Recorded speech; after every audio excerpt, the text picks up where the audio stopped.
প্রিয় বন্ধুরা, আয়ুর মিত্র হার্বস চ্যানেলে আপনাদের পুনরায় স্বাগতম। আজকের ভিডিওটি বিশেষভাবে প্রস্তুত করা হয়েছে পশ্চিমবঙ্গের আয়ুর স্বাস্থ্যমিত্র পদে নিয়োগ পরীক্ষার প্রস্তুতির জন্য। এখানে আপনি পাবেন একদম বাস্তবসম্মত এক্সাম অভিজ্ঞতা। প্রতিটি প্রশ্ন সাজানো হয়েছে পরীক্ষার ধাঁচে, যাতে আপনি আপনার জ্ঞান যাচাই করতে পারেন এবং বুঝতে পারেন আসল পরীক্ষায় কেমন প্রশ্ন আসতে পারে। মনে রাখবেন, প্রতিটি উত্তরই আপনাকে এক ধাপ করে সাফল্যের সিঁড়ির দিকে নিয়ে যাবে। তাই ভিডিওটি মনোযোগ দিয়ে শেষ পর্যন্ত দেখুন, নিজের উত্তর মিলিয়ে নিন। আর যদি মনে হয় ভিডিওটি আপনার কাজে লাগছে, তাহলে অবশ্যই চ্যানেলটিকে সাবস্ক্রাইব করুন এবং নোটিফিকেশান অন করে রাখুন।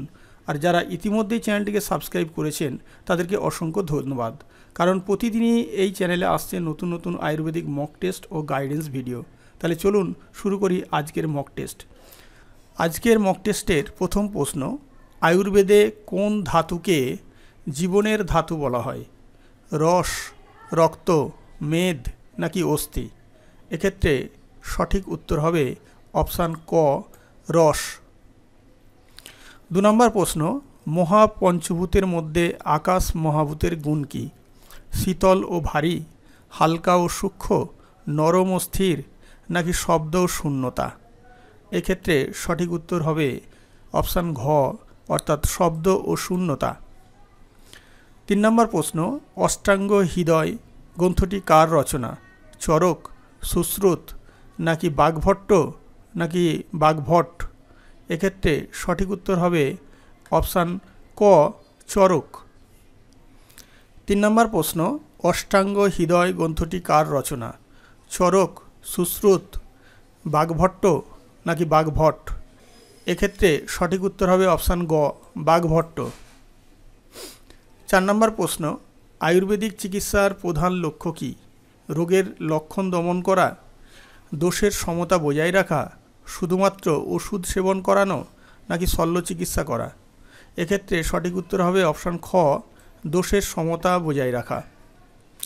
5 নম্বর প্রশ্ন, পঞ্চকর্ম চিকিৎসা পদ্ধতির উদ্দেশ্য কী? নতুন রোগ সৃষ্টি করা, দেহ থেকে অমা দূর করা নাকি শুধু বমন করানো নাকি অপশান ঘ, দেহ শোধন করা? এক্ষেত্রে সঠিক উত্তর হবে অপশান ঘ, দেহ শোধন করা। 6 নম্বর প্রশ্ন, নিম্নলিখিত কোনটি পঞ্চকর্মের অন্তর্ভুক্ত? রসায়ন, বস্তি, ধূপন নাকি লেপ? এক্ষেত্রে সঠিক উত্তর হবে অপশান খ, বস্তি। অমা বলতে কি বোঝায়? রসের সারাংশ নাকি অপরিপাক খাদ্যের বিষাক্ত উপজাত নাকি একটি ধাতু এটি নাকি মানসিক শক্তি? এক্ষেত্রে সঠিক উত্তর হবে অপশান খ, অপরিপাক খাদ্যের বিষাক্ত উপজাত। 8 নম্বর প্রশ্ন, রসায়ন চিকিৎসা সম্পর্কে সঠিক বিবৃতি কোনটি? এটি বার্ধক্য রোধ করে নাকি এটি একটি শল্য চিকিৎসা নাকি এটি শুধুমাত্র শিশুদের জন্য প্রযোজ্য নাকি অপশান ঘ, এটি নতুন রোগ সৃষ্টি করে? এক্ষেত্রে সঠিক উত্তর হবে অপশান ক, অর্থাৎ রসায়ন চিকিৎসা বার্ধক্য রোধ করে। 9 নম্বর প্রশ্ন, কোন ঋতুতে বাত দোষ বৃদ্ধি পায়? গ্রীষ্ম, বর্ষা, শরৎ, হেমন্ত? এক্ষেত্রে সঠিক উত্তর হবে অপশান গ, শরৎ ঋতু। 10 নম্বর প্রশ্ন, ধাত্রী বা আমলকি আয়ুর্বেদে কোন রোগের চিকিৎসায় ব্যবহৃত হয়? ডায়াবেটিস, রক্তশূন্যতা, আলসার নাকি জ্বর? এক্ষেত্রে সঠিক উত্তর হবে অপশান ক, ডায়াবেটিস। 11 নম্বর প্রশ্ন, ত্রিফলা কোন 3টি ফল নিয়ে গঠিত? আমলকি, হরিতকি, বহেরা নাকি আমলকি, নিম, তুলসী নাকি আমলকি, আদা, গোলমরিচ নাকি হরিতকি, বহেরা, নিম? এক্ষেত্রে সঠিক উত্তর হবে অপশান ক, আমলকি, হরিতকি, বহেরা। 12 নম্বর প্রশ্ন, সুশ্রুত সংহিতা প্রধানত কোন বিষয়ের সাথে সম্পর্কিত? শিশু চিকিৎসা, শল্য চিকিৎসা, ভেষজ বিজ্ঞান নাকি মনোরোগ?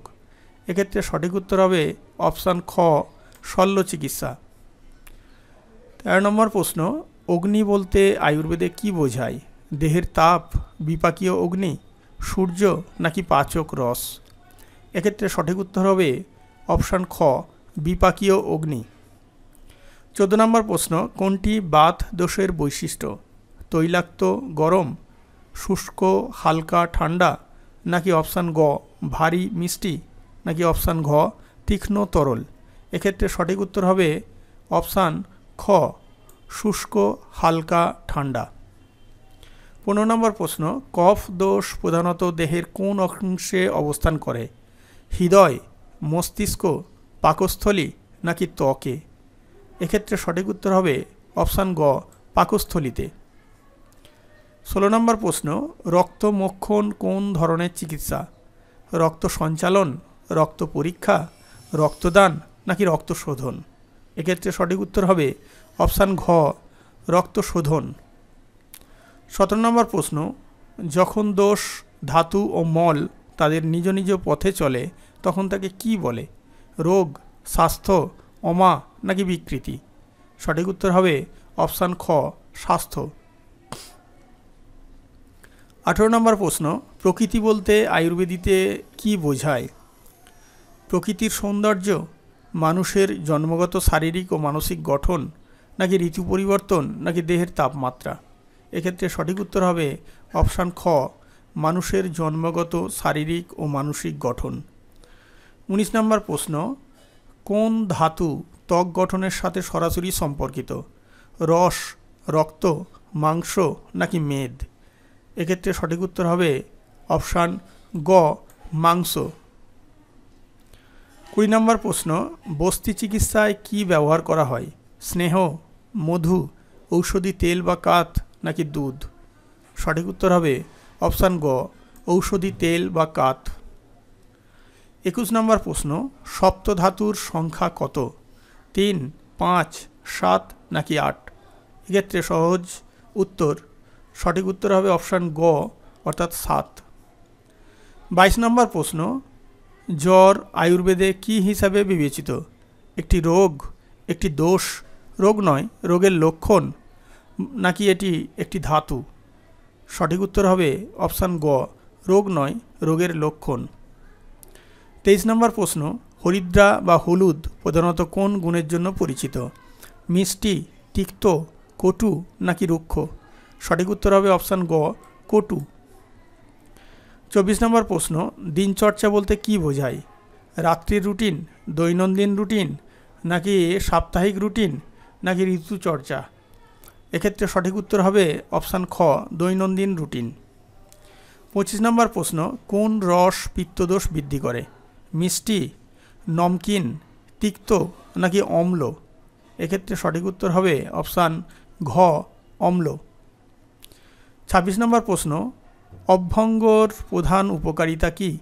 ক্ষুধা বৃদ্ধি, ত্বক ও স্নায়ুর পুষ্টি, ঘুম বৃদ্ধি নাকি ওজন কমানো?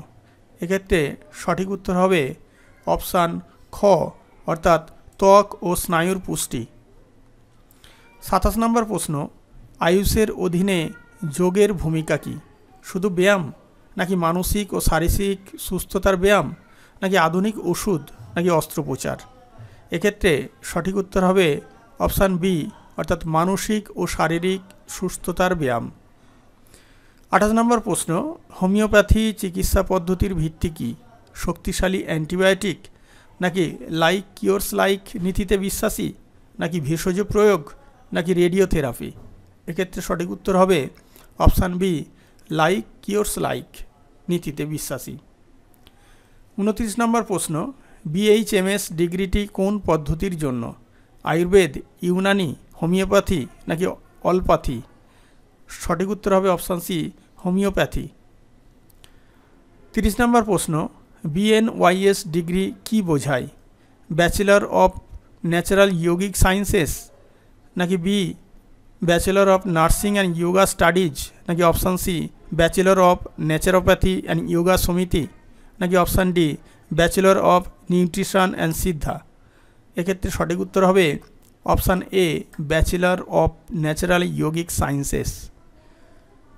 বন্ধুরা, এখানেই মক টেস্টটি শেষ হলো। আপনারা কে কত পেয়েছেন অবশ্যই কমেন্ট বক্সে কমেন্ট করবেন এবং আরও বেশি বেশি করে প্রস্তুতি নেবেন, পরীক্ষা যেহেতু আগিয়ে আসছে। আপনাদের সকলকে আরও একবার অসংখ্য ধন্যবাদ এবং যারা চ্যানেলটি সাবস্ক্রাইব করেননি অবশ্যই চ্যানেলটিকে সাবস্ক্রাইব করে নোটিফিকেশান অন করে দিন।